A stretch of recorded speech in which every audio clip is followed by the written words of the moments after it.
5절부터 8절까지 말씀 보겠습니다. 요나서 4장 5절부터 8절까지 말씀입니다. 구약성경 1289페이지 교독하겠습니다. 요나가 성읍에서 나가서 그 성읍 동쪽에 앉아 거기서 자기를 위하여 초막을 짓고 그 성읍에 무슨 일이 일어나는가를 보려고 그 그늘 아래 앉았더라.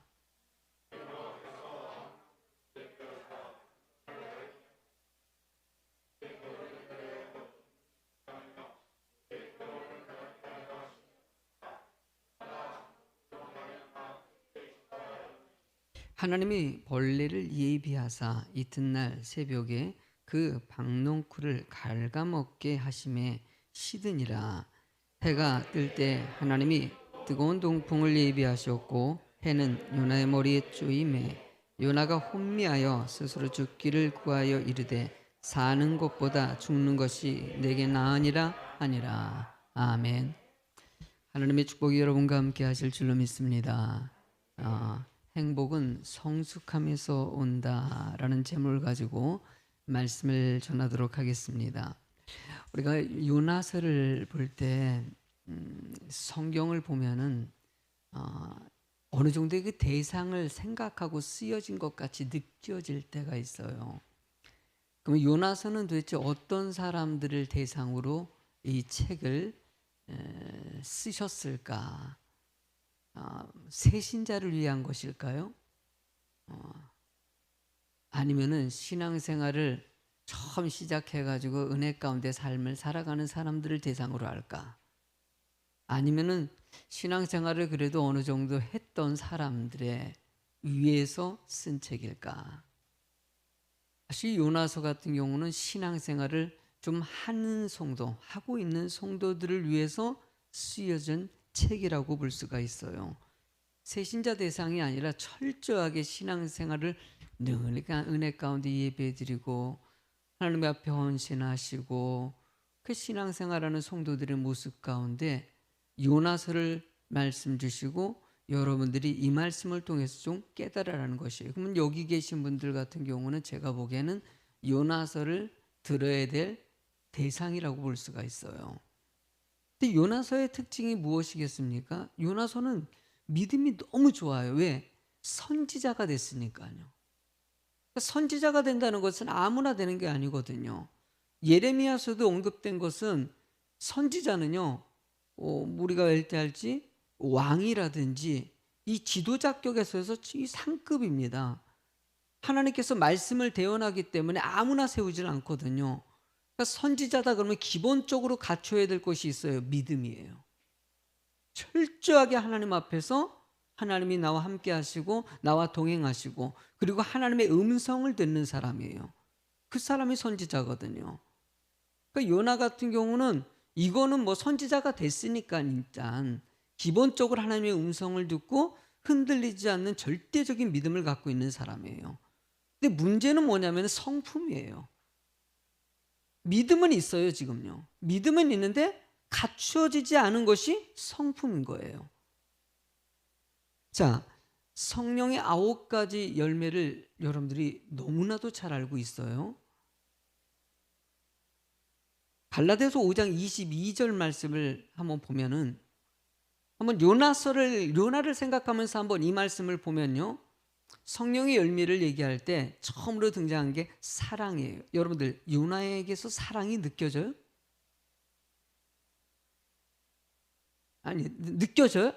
일단 안 느껴져요. 지금 막 분노하고 있고 화내고 뭐 아수르 뭐 지금 니느웨 사람들 지금 멸망시키는 거거든요. 다른 사람 모든 사람들이 다 죽임을 당하는 일이에요. 그런 일에 대해서 조금도 뭐 사랑이라는 게 느껴지지 않아요. 화평, 아니 희락, 그에게 기쁨이 있을까요? 아니, 없어요. 지금 막 분노하고 있지 무슨 기쁨이 있습니까? 화평, 서로 좀 화해하고 화평해야 되는데 화평이 없어요. 오래 참고 있어요 지금요? 아유 진짜 지금 오늘도 본문에 등장했지만은 안 참아요 지금은. 그냥 불같습니다. 뭐 화가 나 가지고 그냥 '나 죽겠다.' 막 그러지 않습니까? 자비, 불쌍히 여김이 있다면은요 니느웨 사람 불쌍히 여겨야 되죠. 자비 없어요. 양선 선합니까 지금? 아니에요. 안 선해요. 충성하고 있습니까? 하나님 말씀 안 들어요 지금요. 오죽했으면 죽기 직전에 가 가지고 회개하고 돌아오는 요나의 모습. 얼마나 충성하지 않습니까? 말씀은 듣고 갔지만은요 안 따라요. 지금도 얼마나 딴지겁니까? 어? 온유합니까? 아니요. 화내고 있어요 지금. 계속 1장부터 계속 화내고 있어. 뭐 온유는 뭐 등장하지 않아요. 절제합니까? 뭐 절제 같은 경우는 뭐 자기 통제니까 지금 보니까 절제도 제대로 못해. 자기 감정 통제도 제대로 못하고 있으니까요. 이 같은 것을 금지할 법이 없다. 여러분들. 그래요. 믿음은 있어요. 믿음은 있는데 9가지의 하나님의 성품을 닮아가지 못한 요나의 모습. 어차피 요나서는요. 기존의 성도님들이 믿음이 있어서 예배를 드리는데 여러분들 속에서도 이 9가지 열매들을 맺지 못하고 자기 통제하지 못하는 성숙하지 못하는 성도. 하나님은 여러분들이 행복하길 원하셔요. 늘 기쁘고 늘 은혜 가운데 살아가는 자가 되길 원하시는데 왜 그러지 못할까라고 생각했을 때 답은 거기도 초점이 맞춰집니다. 바로 성령의 열매이고 믿음 있다고 끝나는 것이 아니라 믿음 뒤에 따라오는 성경의 말씀을 왜 주셨습니까? 말씀을 주신 것은 말씀대로 살아가서 믿는 사람이 믿는 사람답게 행동해야 된다는 것을 가르쳐 주는 것이에요. 늘 그 모습 그대로 간직하는 것이 아니라 좀 달라지라는 것이지요. 오늘 본문의 이야기를 통해서 그러면은 어떻게 성숙함을 이룰 수 있는지 짧게 몇 가지만 좀 살펴보려고 합니다. 일단 첫 번째로는요. 악한 마음을 치유해야 한다는 것이에요. 하나님은 선이라고 얘기합니다. 타락한 이 세상 가운데서는 믿는 사람들을 통해서 악과 사단과의 영적인 싸움이에요. 늘 악한 것들이 여러분들을 지배하려고 할 때 하나님은 여러분들이 말씀 안에서 주님을 바라보고 하나님의 선을 행할 수 있는 성도가 되는 것. 요나에게는 이 부분이 너무나도 부족한 것이에요. 니느웨라는 나라, 아수르 민족이에요. 너무나도 잔인한 민족이에요. 이스라엘 백성들을 너무나도 크게 괴롭혔던, 사람을 죽이는 방법도요 너무나 막 다 피복을 벗겨가지고 걸어놓고요 막 부모들이 보는 데서 끓는 물에 집어넣어서 죽이고요. 이거는 이게 도를 지나칠 정도로 잔인한 민족입니다. 이런 잔인한 민족을 하나님이 용서하신다는 거 이해를 할 수 없는 거예요. 요나 입장에서는요. 그렇지만 하나님께서는요 니느웨가 그렇게 악한 일을 했지만은 그들에게도 하나님이 만든 피조물이고 그들에게도 기회를 줄 수 있는 하나님의 축복의 삶을 살 수 있도록 기회를 주는 것이 하나님의 은혜라고 가르쳐 주는 거예요. 근데 니느웨 사람들이 그렇게 악행을 하고 그렇게 분노하고 있을 때 똑같이 지금 요나도 그 모습 조금씩 닮아가고 있는 거예요. 똑같이 여러분들 제가 부모가 자식 앞에서 자식들 볼 때마다 저도 참 제일 힘든 게 뭐냐면 집안에서 생활할 때예요. 밖에 나왔을 때는 목사이니까는 누가 봐도 목사같이 보이고 행동도 그렇게 하고 되게 조심합니다. 제가 여러분들이 함부로 행동하겠습니까? 여러분들이 교회 앞에서 침 딱딱 뱉고요 담배 피고 뭐 마음대로 욕하고 뭐 이렇게 행동하는 거 여러분 혹시 보셨습니까? 그렇다고 해서 집에서 그런 건 아니고 또 제가 비유를 좀 잘못 든 거 같아요. 어쨌든 간에 뭐 교회 안에서 행동 되게 조심해요. 지인들 만날 때도 그렇고. 근데 가정에 들어갔을 때는 좀 다르거든요. 그래도 조금 좀 긴장을 풀게 되고 좀 편하게 이렇게 하다 보니까 행여나 이 머릿속에 그런 거 자녀들이 나를 봤을 때 어떻게 볼까? 뭐 아빠는 그냥 늘 강대상에서는 이런 얘기 저런 얘기 좋은 얘기는 다 하는데 왜 집에서는 그러지 않냐고. 이러면은 이건 정말 큰 충격이거든요. 잘못된 일이거든요. 늘 조심스러운 부분들이에요. 그런데 왜 그럴까 하면은 자녀들이 알게 모르게 부모를 보고 배우기 때문이에요. 그러니까 우리 성도님들이 신앙생활하면서 저도 뭐 그게 제일 신경이 쓰여요. 여러분들도 이 부분을 정말 신경 좀 썼으면 좋겠다. 자녀들이 보고 있잖아요. 아니 우리 아빠가 집사인데, 우리 엄마가 집사인데, 애들은요 우리 엄마가 예배 시간 지키는 거 알까 모를까요? 엄마 신앙생활하는 거 어느 정도 느껴요. 아, 우리 부모님들은 신앙생활 대강대강 하는 분이야. 우리 부모님들은 신앙생활 정말 잘하는 분이야. 솔직히 알아요 이걸. 그러니까 이게 너무 힘든 거예요. 초등학생들, 유치원생도 알아요 이제는요. 그렇기 때문에 여러분들이 말과 행동 이런 것들이 너무나도 중요한 것이에요. 요나가 니느웨의 악행을 바라보면서 분노하고 있는 이 모습은요, 어느 순간에 자기도 모르게 니느웨를 닮아가고 있는 것이에요. 똑같은 그런 사람 되고 있더라는 것이에요. 여기서도 한 말씀 보실래요? 요나서 5절 말씀 보도록 하죠. 자, 요나가 성읍에서 나가서 그 성읍 동쪽에 앉아 거기서 자기를 위하여 초막을 짓고 그 성읍에 무슨 일이 일어나는지를 보려고 그 그늘 아래 앉았더라. 자, 요나가 지금 4절의 말씀에서 뭐라고 얘기합니까? 하나님께서는 내가 성내는 것이 옳으냐? 너 그렇게 분노하고 있는 게 모르냐고 물어봤더니 대답도 안 하고요. 지금 성 위에 올라가 가지고 니느웨 지금 바라보고 있어요. 근데 이 바라보는 시야가 어떤 바라보는 것일까요? 니느웨가 다 회개하고 축복의 땅 되는 것을 원할까? 그게 아니라 지금 40일이 차지 않았어요. 그러니까는 니느웨 이 요나 입장에서는 야, 이 사람들은 절대 이 악한 사람들은 처음에 회개도 흉내내듯 할 거다. 얼마 안 있으면 이 인간들은 다시 원래대로 악행으로 돌아올 것이다. 그러면은 니느웨는 멸망될 거다. 내가 이걸 볼 거라는 거예요. 이거 잘 될 것을 보는 것이 아니라 안 될 것을 기대하고 위에 있는 것이에요. 속에 일단 이 상대방이 안 될 거라는 마음들, 안 돼야 된다는 생각으로 아예 그냥 못 받고 있는 것이에요.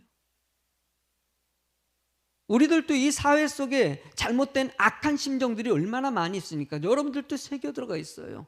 제가 지난주에도요 정치 얘기를 하지 않았습니까? 여당 야당 얘기하고 진보 보수 얘기하고 한쪽에 속해 있으면 무조건 상대방은 안 좋은 거 돼버려요. 내가 미워하는 사람들은 무조건 안 돼야 되는 것이고요, 내가 좋아하는 사람은 잘 돼야 되는 것이고, 근데 성경은 그렇게 얘기하지 않는다는 거예요. 성경은 모든 것을 품고 모든 것을 용서하고 모든 것을 사랑하는 자가 되기를 원하신다는 거예요.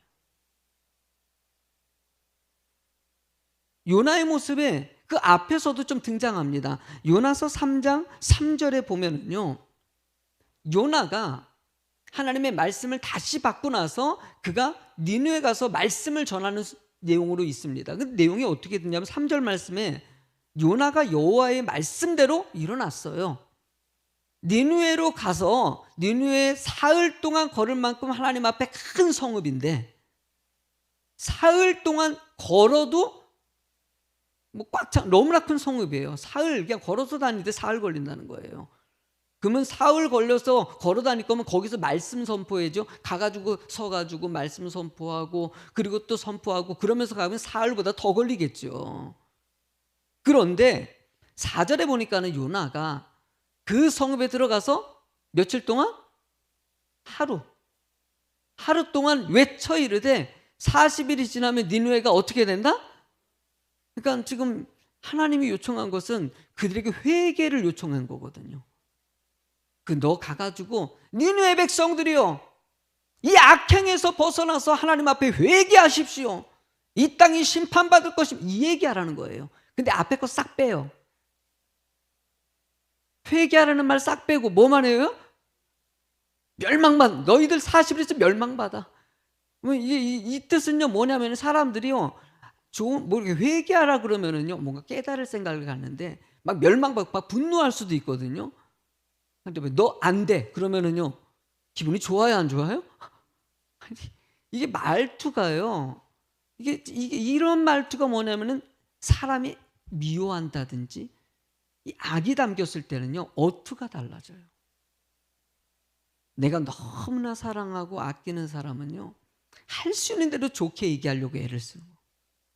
내가 악이 담고 내가 미워하면은요 할 수 있는 대로 안 좋게 평가하려고 하는 사고가 있더라는 거예요. 하나님 믿는 사람들이 이러면 안 된다는 것을 얘기하고요. 베드로가 예수님에게 와서 가지고 마태복음 18장 21절에 그때 베드로가 나와 이르되 주여 형제가 내게 죄를 범하면 몇 번이나 용서해 주리이까 7번까지 하오리이까. 예수님께서 산상수훈 때 말씀하신 내용이거든요. 너희들 7번씩 용서해라 라고 얘기했어요. 그 얘기를 베드로가 다시 번복한 거예요. 왜냐하면 베드로가 지금 누군가 나에게 힘들게 만들었던 것 같아요. 너무 분노하게 만들었어요. 근데 자기가 7번은 예수님이 말씀하셨으니까 참았던 거예요. 참았으니까 이제 무슨 뜻이에요 이건요? 나 이제 7번 했으니까 이제 뭐요? 8번째를 한번 해보겠다는 거예요. 뭐 이 뜻도 됩니다. 이게 우리가 또 뭐 유추해서 생각했을 때 어쨌든 우리가 뭐 이렇게 뭐 일단 좀 할 만큼 나 했다는 것이죠. 저 인간이 나를 너무나도 괴롭게 만들고 힘들게 나 이렇게 참고 또 참았고 또 참았고 7번 했으니까 됐어. 이제는 공격이다. 뭐 그러려고 그러는데 22절 한번 읽어보세요. 뭐라고 써있는데 22절에 예수께서 이르시되 내게 이르노니 7번뿐만 아니라 7번에 70번까지라도 그러니까 7번에 70번 그럼 뭐예요? 490번이에요. 7번에 끝내려고 그랬더니 몇 번이요? 이게 우리가 지금 봤을 때 너무나 이해가지 못할 거라고 생각하는데 하나님은 여러분들의 마음에 사랑의 마음으로 늘 용서하고 늘 품는 모습 하나님의 성품만을 보여주는 자가 되기를 원하죠. 여러분들이 누군가의 용서하지 못한 것에 대해서 분노하고 복수한다. 늘 이것은 아름답지가 복수하는 모습이 어떻게 아름답겠습니까? 절대 아름다울 수가 없지요. 니느웨의 모습 보면은요, 나는 우리나라 볼 때도 마찬가지예요. 요나가 니느웨를 바라보는 것 같이 우리나라는요, 일본이라는 나라는 나는 가슴이 아파요. 일본이라는 나라의 현지의 기사를 갖다가 이제 우리가 뭐 통역해가지고 가끔 읽다 보면은요, 일본도 똑같아요. 우리나라랑.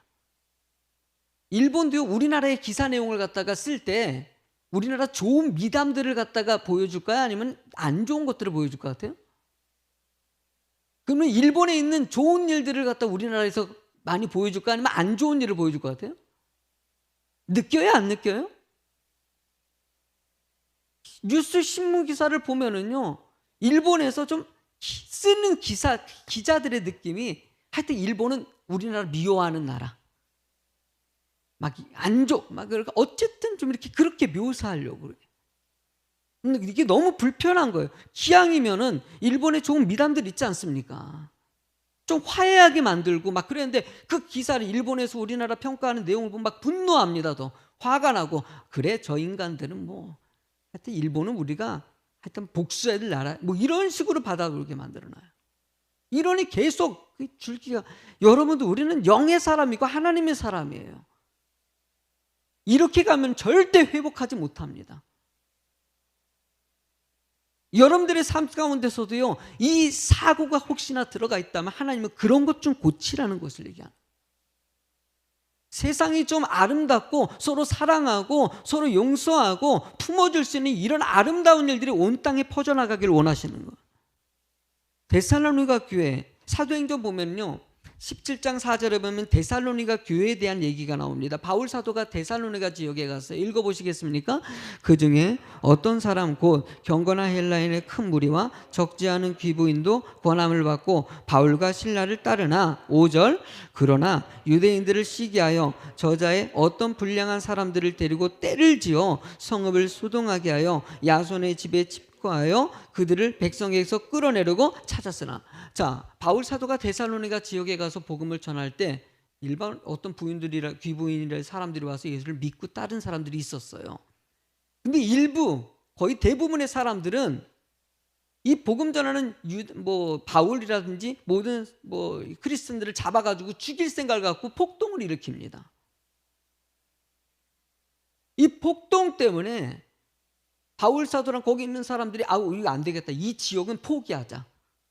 더 이상 이렇게 강하게 복음을 여지껏 전했지만은 이 정도까지 이른 적은 없었거든요. 결국은요, 바울을 갖다가 피신시킵니다. 바울 안 되겠습니다. 지금 여기서는 사용 못 하겠습니다. 바울이 어떤 사람입니까? 죽으면 죽으리라는 복음 전도자입니다. 그가 그렇게 나올 정도라는 것은 그만큼 그 지역이 심각했고요. 바울 사도가 죽을 수 있었다는 것이에요. 그렇게 나왔던 그 지역에서 머문 시간은 불과 3주밖에 안 돼요. 바울은요. 그렇게 나왔는데 바울 사도는 나와가지고 고린도 지역 가가지고 얼마나 힘든 시간을 보냅니까? 바울의 인생을 보면은요, 그렇게 자신이 데살로니가에서 피신해서 나왔던 것 때문에 너무나 큰 아픔이 있었어요. 그리고 고린도 지역에서 낙심돼가지고 지원자도 없어가지고 천막 지으면서 사역하는, 그러면서 브리스길라 아굴라를 거기서 만나지 않습니까? 천막 그 사장님이 브리스길라 아굴라였지 않습니까? 그러면서 하나님의 사명이 다시 시작되는, 바울 사도도 거기서 도망쳐 나온 것이 너무나, 차라리 내가 거기서 죽었어야 되는데, 바울 마음속에 그런 게 있었을 거예요.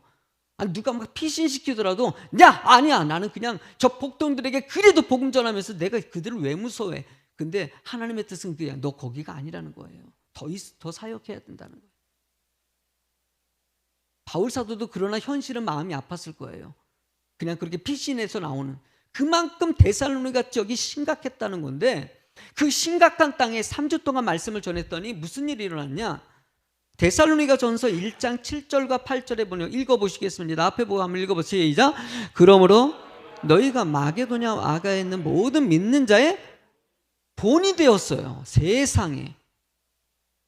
그 폭동을 일으키고 바울 사도가 피신할 정도로 심각했던 땅이 예수 믿어가지고 믿는 자의 본.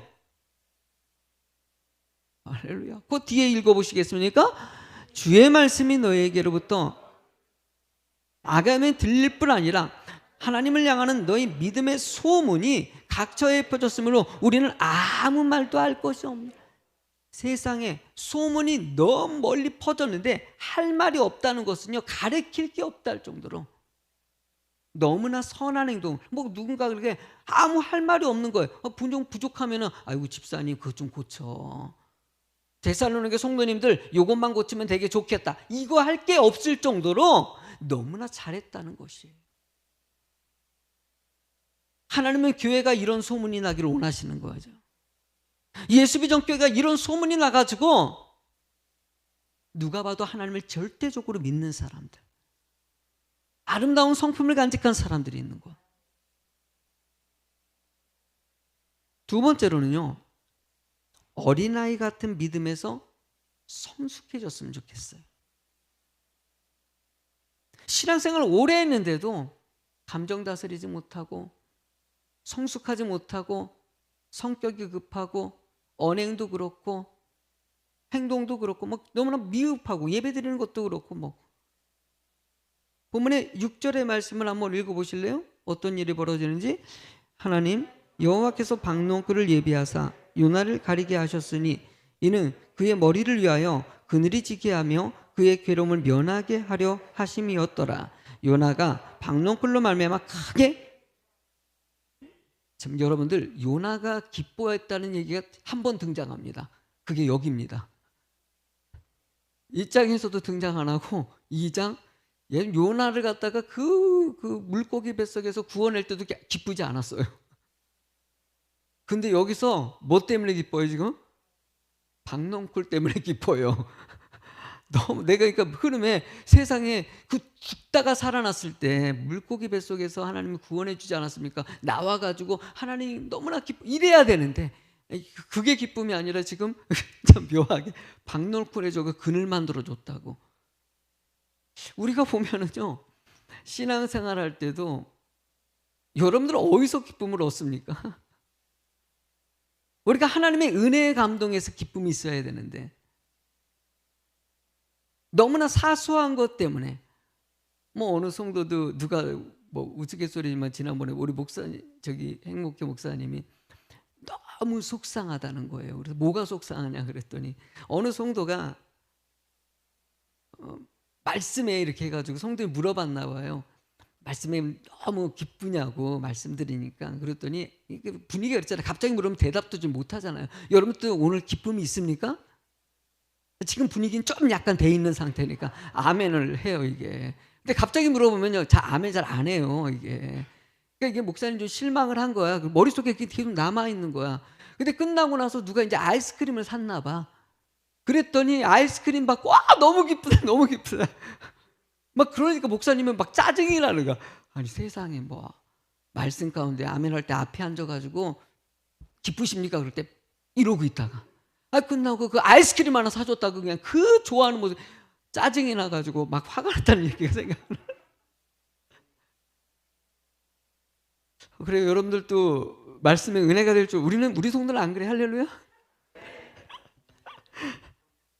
근데 우리는요 세상의 작은 일에 막 그냥 기뻐하고 그거에서는 막 뭐 세상에서 좀만 직장이 잘 풀리고 뭐 사업이 잘 풀리고 자식들이 잘 되고 뭐 좀만 잘 되면은 막 너무나 기쁘고 즐거워가지고 거기서 막 하는데 하나님은 그 기쁨이 아니라 하나님이 주시는 은혜로 살아가길 좀 원하시는 것이에요.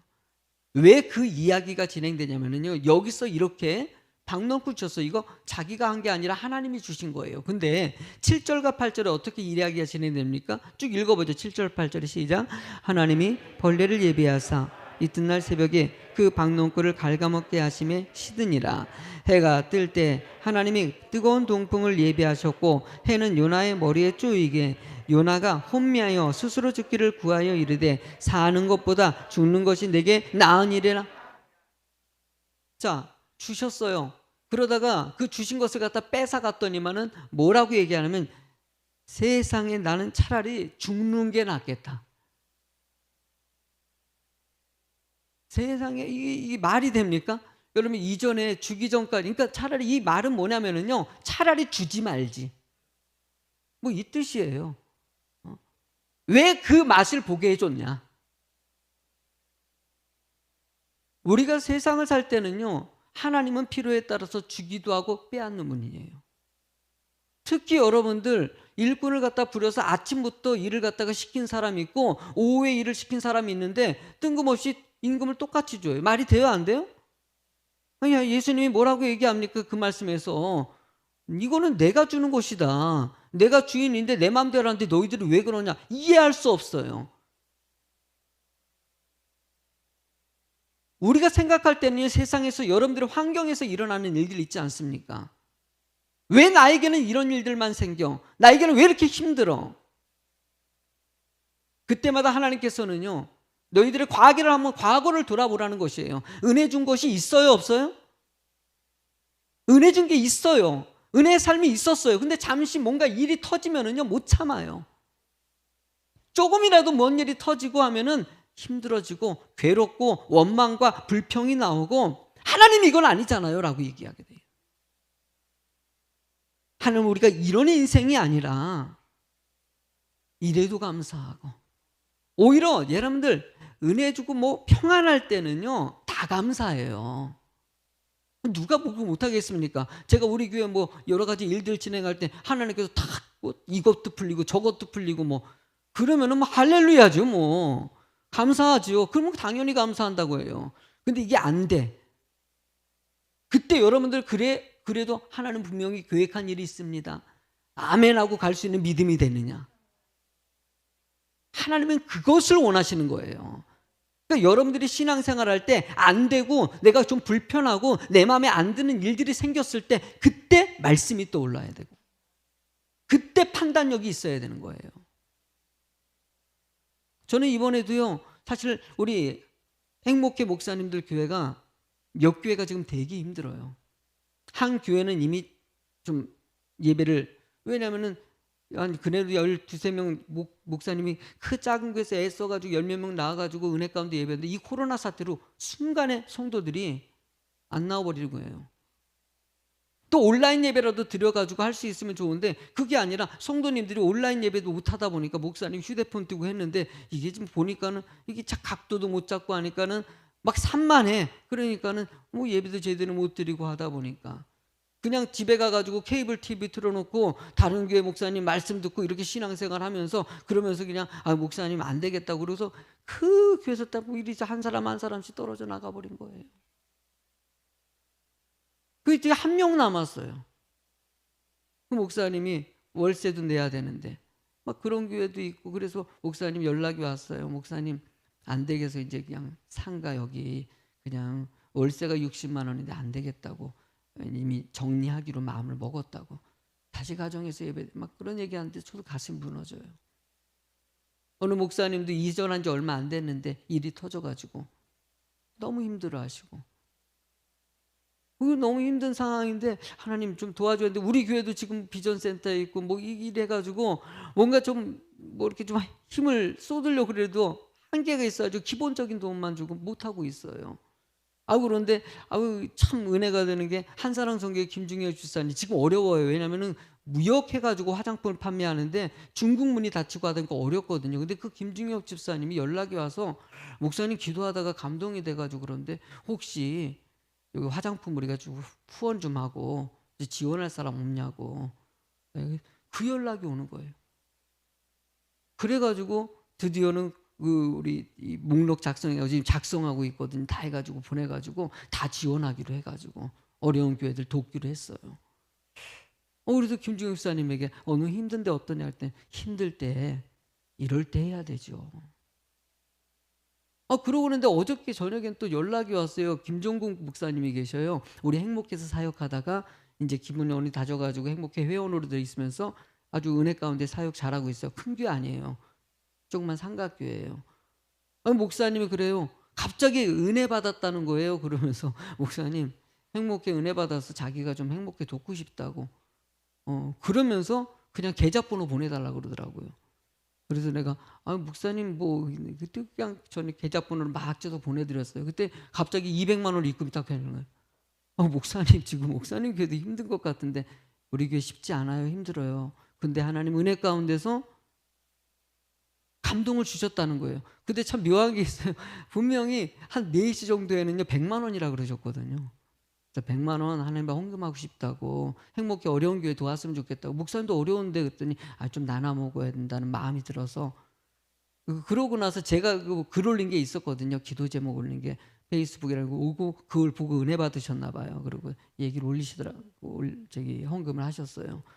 그런데 나중에 계좌를 보니까 200만 원이 들어와 있길래 내가 또 다시 전화를 했어요. 목사님 분명히 100만 원이라 그랬는데 200만 원 그러길래 뭐라고 근데 웃긴 얘기 하시더라고. 원래 감동은 200만 원이어야 돼요. 그런데 교회가 좀 어려우니까 200만 원 아니라고 생각하고 100만 원만 드리려고 목사한테 100만 원만 얘기했던 거예요. 근데 집에 가가지고 사모님하고 얘기하다가 여보, 그러니까 100만 원, 200만 원 감동이 하는 거 우리 왔는데 그냥 100만 원만 하는 그랬더니 사모가 옆에서 목사가 그러면 되냐고. 감동받은 대로 하시. 뭐 혼나가지고 200만 원 입금시켰다 그래요. 그래요. 저는 그래요. 우리 힘들어요. 부평중앙교회도 힘들어요. 삼각교회이고요. 아마 코로나 사태로 힘들지 않은 교회들 없어요 지금은요. 그런데도 서로 좀 나누려고 하는 이 마음들. 저는요 이게 더 큰 은혜라는 생각이 들어요. 늘 우리가 환경이 풀리면 은혜고 안 풀리면 안 은혜고. 여러분들 고린도후서 12장 9절 말씀에 보면은요 바울 사도가 하나님 앞에 간절히 기도하는 응답 내용이 있습니다. 바울 사도가 몸에 지병이 있었어요. 너무나 아파요. 너무나 고통스러워요. 이 지병이 안질병이라고 얘기도 하고 간질병이라고 얘기도 합니다. 이 두 가지가 지금 명백한 어느 정도 지금 황줄도 맞거든요. 목사에게는요 눈이 얼마나 중요한지 몰라요. 잘 보여야 돼요. 성도님들의 심정도 파악해야 되고 전도도 해야 되고, 그러면 좀 치료해 줘야 되고요. 간질 같은 거 얼마나 좀 치약적인 병입니까? 제가 설교하다가 쓰러져 보십시오. 만약에 거품 물고 갑자기 하다가 쓰러져 버려, 난리 나지 않습니까? 근데 이런 정말 비참한 병이 올린 거예요. 그러면 바울사도 같이 위대한 지도자는 하나님이 좀 치료해 줄 수 있잖아요. 근데 뭐라고 하나님이 응답하십니까? 나에게 이르시기를 내 은혜가 족하도다. 이는 내 능력이 약한 데서 온전하여 짐이라 하신지라. 그러므로 도리어 뭐라고요? 크게 기뻐함으로 나의 여러 약한 것들에 대하여 자랑하리니 이는 그리스도의 능력이 내게 머물게 하려 함이라. 할렐루야. 그리고 10절 말씀 이어서 읽어보시겠습니까? 그러므로 내가 그리스도를 위하여 약한 것들과 능력과 궁핍과 박해와 공고를 기뻐하노니 이는 내가 약한 그때의 강함이라. 할렐루야. 여러분들, 난 바울사도의 위대함은요, 은혜가 족하다고 얘기했어요. 그렇게 기도했는데 안 주신다는 거예요.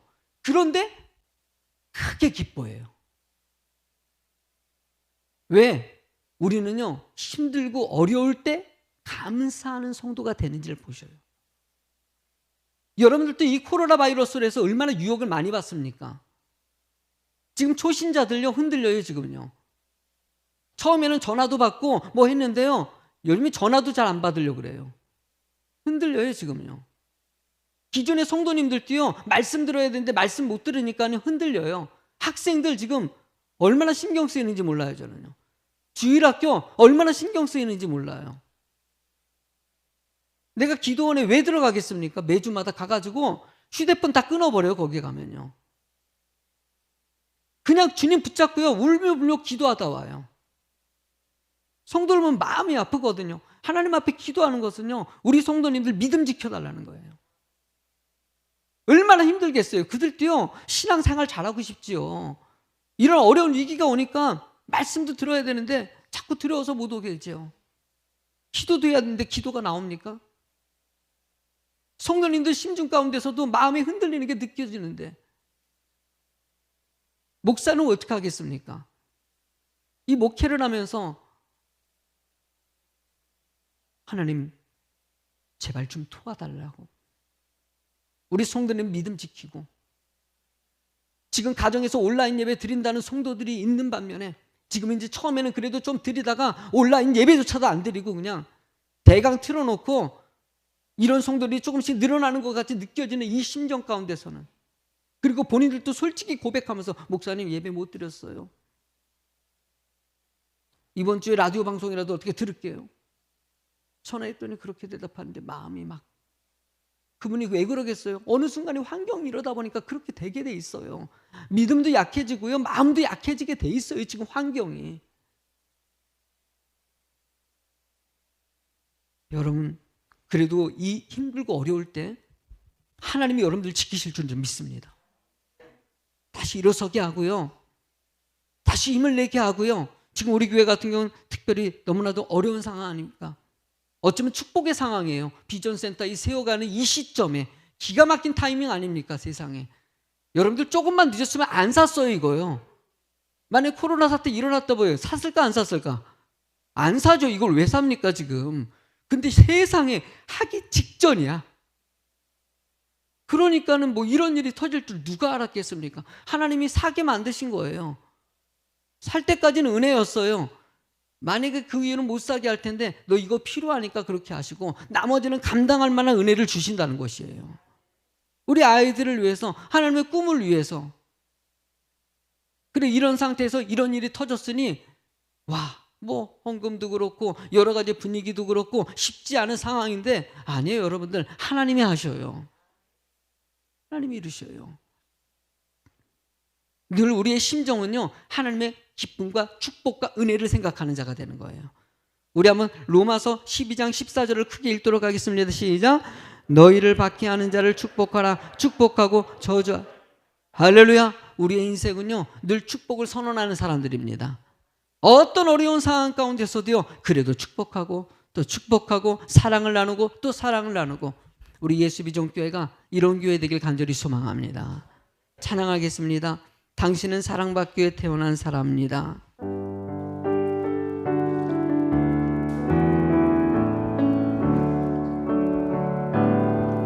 당신은 사랑받기 위해 태어난 사람, 당신의 삶 속에서 그 사랑받고 있지요. 당신은 사랑받기 위해 태어난 사람, 당신의 삶 속에서 그 사랑받고 있지요. 태초부터 시작된 하나님의 사랑이 우리의 만남을 통해 열매를 맺고, 당신이 이 세상에 공대함으로 인해 우리에겐 얼마나 큰 기쁨이 되는지. 당신은 사랑받기 위해 태어난 사람, 지금도 그 사랑 받고 있지요. 당신은 사랑받기 위해 태어난 사람, 지금도 그 사랑 받고 있지요. 감사해요. 깨닫지 못했었는데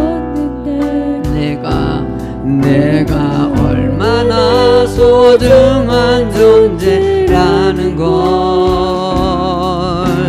태초부터 지금까지 하나님의 사랑은 항상 날 향하고 있었다는 것. 고마워요. 그 사랑을 가르쳐준 당신께, 주께서 허락하신 당신께 그리스도의 사랑으로 더욱 섬기며 이제 나도 세상에 전하리라. 당신은 사랑받기 위해 그리고 그 사랑 전하기 위해 주께서 택하시고 이 땅에 심으셨네. 또 하나의 열매를 바라시며. 우리 같이 기도할까요?